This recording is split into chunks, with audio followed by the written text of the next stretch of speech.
जय बाळमामा. जय बाळूमामा. तर ओंकार भाऊ आज कुणीकडे आहे काय बाळमामाची बकरी कुठं आहे ते? बाळूमामाची बकरी आता स्वामी चिंचोली मध्ये येते बघा. हं, आणि आता चाललोय चारायला. हं, पाऊस येतोय जरा चिटचिट आहे. हं. जरा बकऱ्यांची आबळ होती थोडी जरा चिटचिटीमुळं. आता इथं पावसामुळे काय पिरू रानात काय घालायत नाही ती बकरी हा, लय पाऊस.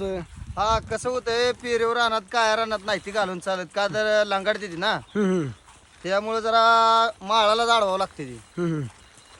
म्हणजे आता बकऱ्यांनी चाराही भेटतोय का काय? चारा काय नाही आता. आता सध्याला तर बघा माळाला बकऱ्या काढावं लागते ती डोंगराला. का तर चिटचिटीमुळं चिकल्या बिकल्या पडतात ना चिकूल लागल्यावर पायाला त्यांच्या. तुम्ही आता कोणत्या खांडावर आहे काय? माझं गुलाबी खांड आहे बघा लाहोराचं. हं. हा हे जे खांड मालक ओंकार शिंदे हा हा हा हा बघा नंबर 15. हा हा हा. बोला बोला बाळमामाच्या नावाने सांग भले. जय बाळमामा. जय बाळूमामा.